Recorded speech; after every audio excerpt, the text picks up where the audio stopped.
Well, thanks for staying with us here on THV 11 Plus for Arkansas News Now. I'm Journey Taylor alongside meteorologist Simone Thomas, and a big day for a lot of people across the state, especially school districts. It's the last day of school. Even outside the state, I know my parents, both of them are teachers in Mississippi. Yeah. They're probably getting ready to clock out. So many people are excited. It's winter break. It's winter break. It definitely feels like winter today. It's been a bit chilly out there thanks to cold front that moved through yesterday. We got quite a few people out and about while we're in the middle of the lunch hour, whether they're at lunch or they're headed to pick up some of those kids that might be on early dismissal today. We do have a mix of clouds and sun across the state. More of that cloud cover is moving in from our west. We're right at the 50-degree mark in the capital city. That's the same story in Hot Springs, where there's some races happening in Oaklawn today. Some lower 50s to our south, and Texarkana already flirting with 60 degrees. So temperatures a little bit closer to what's actually considered the norm for this time of year. Through the afternoon, looking to warm up a bit more in central Arkansas, closing in on the middle 50s this afternoon. It does look like we'll have a few more clouds to contend with, but this is what we're tracking across the state. That range of temperatures really depends on where you are. The farther southwest, the warmer you are. But we'll talk more about that Christmas forecast coming up later on, so make sure you stick around. All right, Simone. Thank you. Well, new today at noon, Little Rock Mayor Frank Scott Jr. joined the city's police chief this morning to talk crime statistics for the capital city. According to the mayor, Little Rock has seen a reduction in violent crime this year, reporting a 27% decrease in overall crime numbers compared to the city's average over the past 5 years. Now, as the holidays approach, Police Chief Heath Helton says officers will be stepping up patrols over the next couple of weeks to keep people safe. Really focusing in on shopping centers, all those locations where we know large gathering of individuals, restaurants, things of that nature, in order to make sure people that come to our community have a safe shopping experience, but also enjoy the atmosphere of what the holiday season is all about. Chief Hilton also mentioned the police department currently has more than 50 open positions, but he hopes sign-on bonuses for new recruits will help close that gap. I spoke with Mayor Scott earlier this week about those new officer incentives. You can watch our full one-on-one interview now on THV11.com. The full release of the Jeffrey Epstein case files is required by today under a law Congress passed last month, but a top official in the Justice Department said this morning that there will be only a partial release today. Aaron Navarro reports from the White House. Today is the deadline for the Justice Department to release all its files on convicted sex offender Jeffrey Epstein. But Deputy Attorney General Todd Blanche told Fox News on Friday the Trump administration has a different plan. I expect that we're going to release more documents over the next couple of weeks. So today, several 100,000, and then over the next couple of weeks, I expect several 100,000 more. Blanche said the delay is needed to make sure the victim's information is protected. Survivors have been demanding these records for years. This is about children. There is no place in society for exploitation, sexual crimes, or exploitation of women. They have been fighting for nearly 20 years to let the public know what happened to them, who was involved, and for some measure of justice by the federal government. Ahead of today's deadline, Democrats on the House Oversight Committee released another batch of nearly 70 photos from Jeffrey Epstein's estate. They show a young woman or girl with writing on her body, including quotes from the book Lolita, a 1950s novel about a man's obsession with an underage girl. There are also photos of high-profile people in Epstein's circle years ago, including Bill Gates and the philosopher Noam Chomsky. The images show no wrongdoing. Last week, another batch of photos included Epstein with then-private citizen Donald Trump and former President Bill Clinton. Trump dismissed concerns about the photos. There are hundreds and hundreds of people that have photos with him, so that's no big deal. I know nothing about it. Other images from this latest batch show Epstein's passport, with a notation identifying him as a sex offender. Aaron Navarro, CBS News, the White House. The manhunt is over for the suspect in the Brown University shooting, as well as a second attack in New England. Investigators say the same man is responsible for the murder of an MIT professor. According to police, 48-year-old Claudio Valente of Portugal was the man who killed 2 students at Brown University Saturday. He was a former student there in the early 2000s. Last night, he was found dead of a self-inflicted gunshot wound in a storage facility in New Hampshire. In the THV 11 update, the pre-trial hearings for Aaron Spencer have officially wrapped up, with his murder trial set for the end of January. He faces a second-degree murder charge in the killing of Michael Fossler, the man charged with raping Spencer's daughter. Yesterday in the courthouse, the prosecution and defense focused on a key piece of evidence that's lost: dashcam video from Fossler's truck. Prosecutors say a detective made an error, but not in bad faith. But the defense says the missing card raises serious questions about how evidence has been handled in this case. It should shock the conscience of the court that that item of evidence has obvious, substantial value. I just can't imagine why it wasn't immediately preserved. And, you know, I think the testimony today was a lot of mistakes were made, and I can understand. I mean, we're all human. I understand mistakes, but once mistakes pile up to a certain degree, they're no longer mistakes. Well, the judge didn't make a ruling on allowing the footage if it turns up, at least not yet. She promised an answer on that after the holidays. Spencer's trial starts on January 26. State and energy officials came together at the state capitol to introduce a new plan for energy infrastructure in the state. They say the move is prompted by the increase in jobs and a rise in industries. THV 11's Catherine Rowley breaks down the announcement. Next Generation Arkansas is a plan of action for our company spanning the next several years that builds off of discussions with our state leadership, recent legislation, and the hard work and planning of Entergy employees like those behind me. That's the president of Entergy Arkansas. She says that the 4 points of the plan are better power, more power, job power, and affordable power to the state and its customers. Based on recent data, whether it's stronger wind-related storms, tornadoes, Arctic winter storms, or even wildfires, Arkansas is seeing more extreme weather events than in previous years that, if not addressed, will impact power reliability. That's why Entergy is striving to create over 7,500 new jobs and invest over $13 billion. This is our goal in the state of Arkansas as far as energy creation. We want reliable power, affordable power, dependable power. We want to make sure that we have consistent power for the people back home. During the press conference, State Senator Jonathan Dismayne mentioned a new bill called the Generating Arkansas Jobs Act, which Entergy says is the blueprint of the plan. We have a tool that our energy creators are going to be able to utilize to really help us advance forward. And with the economic growth and the plan for power growth, Senator Dismayne explained that the future for Arkansas is golden. I really believe that we are in the golden age of Arkansas, or we are entering into it. In Little Rock, Catherine Rowley, THV 11 News. Well, we're less than a week away from Christmas, and roughly 80,000 people are expected to take to the skies over the next few weeks. And with all those people flying in and out of Clinton National Airport here in Little Rock, TSA officials held a press conference to make sure everyone can get through the airport as easily as possible. You want to make sure you allow yourself enough time to deal with traffic, find a parking spot, and make sure you're walking through the airport doors 2 hours ahead of your flight. That'll save you some time. It'll also allow for time if there's anything you have to make adjustments for. You'll also want to make sure you have a real ID. That way you don't get caught up in any extra security screening lines. And if you're hitting the roads, we've got some good news as holiday travel is getting a little cheaper at the pump.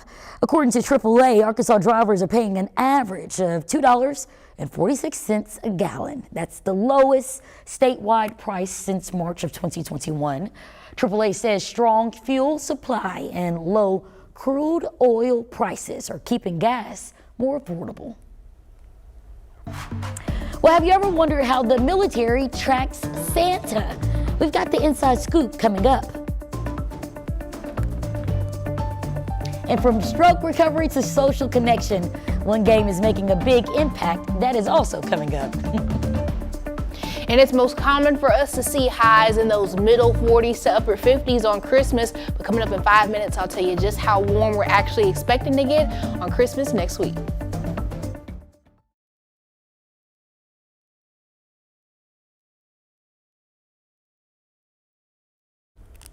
Well, happening tomorrow, first award Living Grace Pantry is hosting its 2025 Bobby Rush Christmas giveaway in Pine Bluff. Families can pick up free food and toys for kids ages 1 to 10. It runs Saturday from noon until 2 p.m. at the UAPB football stadium parking lot. Distribution is first come, first served while supplies last. Organizers say if people can stay in their cars and line up when they arrive, that will be perfect. Well, Santa is gearing up for the big night, and America's armed forces are also bracing for a busy Christmas Eve. Each year, Air and Space Force teams handle thousands of calls from children wanting an update on Santa's route. Gwen Baumgartner shares the history of NORAD Santa Tractor. The mission at Colorado Springs Peterson Space Force Base doesn't stop for the holidays.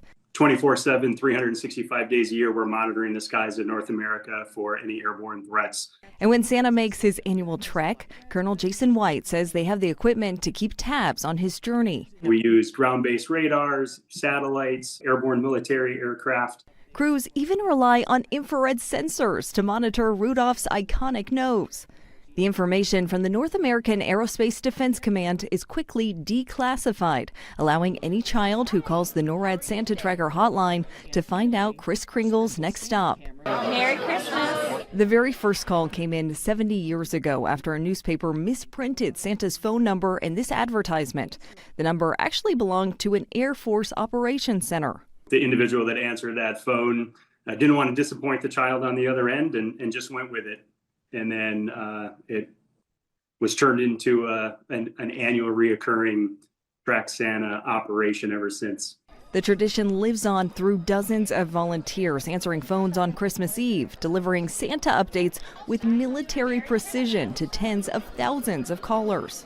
They logged 380,000 calls last Christmas Eve, and then several million social media engagements, 32 million website views in that one day. In recent years, the operation has expanded with an online Santa tracker and website translations in 9 languages, allowing even more children to take part in the holiday cheer.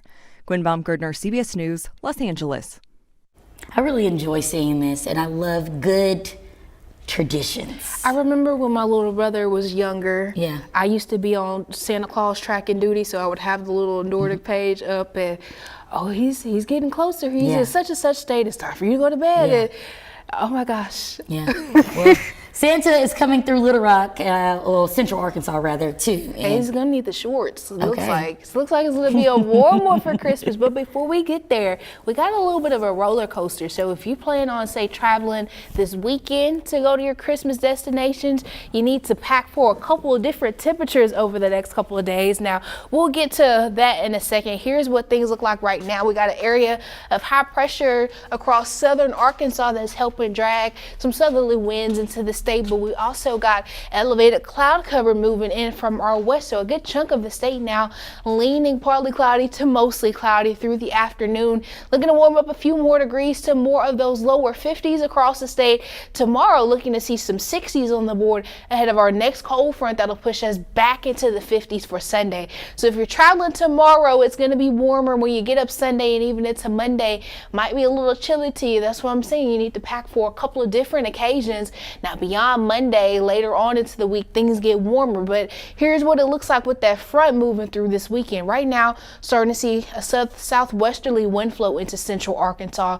Through the overnight hours, as that high pressure keeps moving east, we're going to see more of a southerly flow into the state. Cloud cover starts to pick up through the day, and then we got a cold front that approaches. Looks like it's approaching central Arkansas by tomorrow evening, and it moves south of the state by those overnight hours into Sunday. A stray shower can't be ruled out across southern Arkansas as this happens, but it does not look like we'll pick up a whole lot of rain with this. Now, through Sunday evening, we'll continue to deal with a mix of clouds, but those winds really starting to come from the north now behind that cold front, bringing that cooler air in place. I mentioned that Monday will likely still be cool as well. We could continue to see some showers into Monday with increased cloud cover, but through the rest of your holiday week, things are on a warming trend. By Tuesday, we'll be back in the 60s, but for Christmas Eve, Christmas today and into that Friday, likely hanging out in the 70s. And if you were with us before the break, I told you it's not really the most common to see Christmas highs 70 degrees or greater. In fact, most of the times we've seen a high of 70 degrees or greater. That's fit into some of our warmest Christmas records. Right now, the top spot is 2021, where we got up to 78. Doesn't look like that'll be the case, but we could make a run at tying that 5th place with 2019, where the high was 70 degrees. That's our current forecast for Christmas.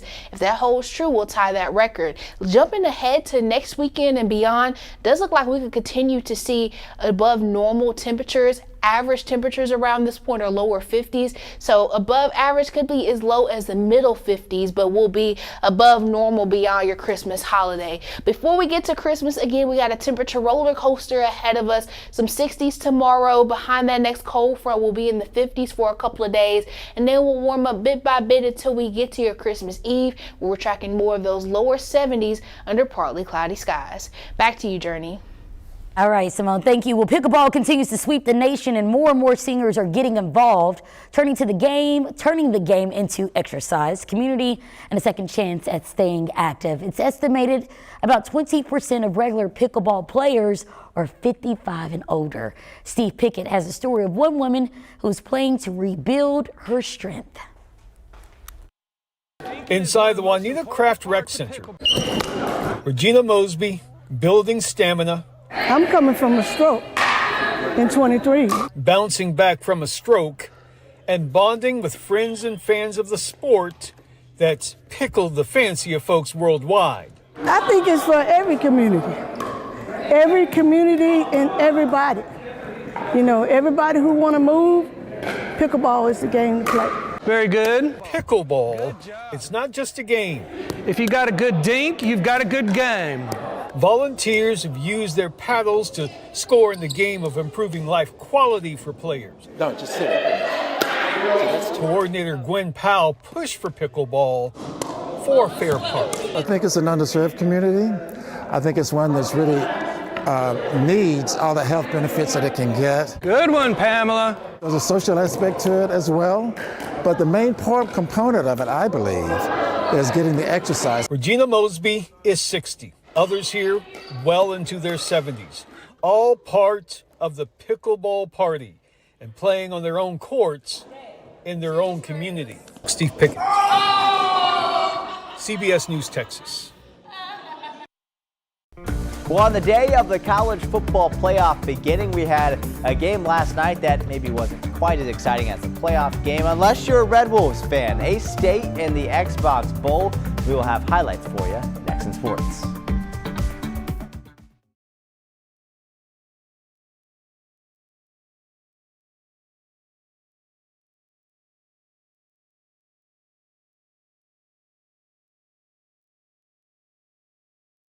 The THV 11 Sports Desk, sponsored by your Central Arkansas Hyundai dealer. Well, for just the third time in school history, the Bowerman Award has been won by a Razorback. Sprinter Jordan Anthony taking home the most prestigious award in college track and field last night in Texas.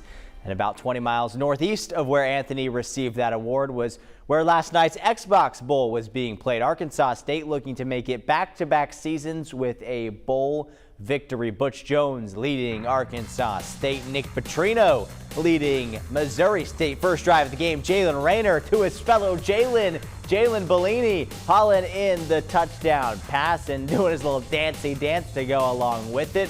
A little later, Rayner this time, the deep ball this time to Corey Rucker. Rucker strolls into the end zone, and with that score, he became A-State's all-time receiving touchdowns leader. What a career for Rucker. The Red Wolves would lead it 14-zip after that, but it wouldn't come without a response from the Bears. Missouri State on the play-action bootleg. Jacob Clark scores it. A-State's lead cut to 7, but the Red Wolves weren't done with their scoring midway through the second quarter. Rayner, his third touchdown in the first half to Chauncey Cobb. Red Wolves with a big lead at halftime. They hang on in the end to get the win over Missouri State. A-State crowned champions of the Xbox Bowl. And finally, we've got another busy weekend ahead in the horse racing world. Here is everything you can expect if you're heading down to Hot Springs in the next few days. All right, Nick, thank you. Well, if you're looking for ways to get into the holiday spirit, look no further than the Arkansas Symphony Orchestra. We'll let them tell you all about their Home for the Holidays concert weekend after the break.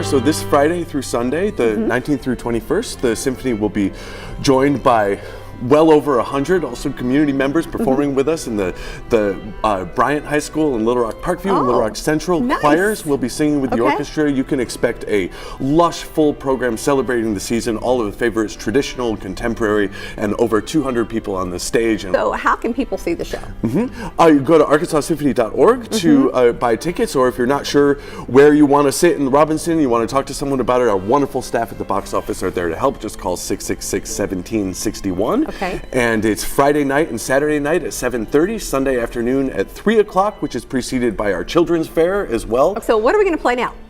Looks like we're going to hear a beautiful rendition of Greensleeves here with the string quartets, and so we'll let them take the stage. All right. Can't wait to hear it.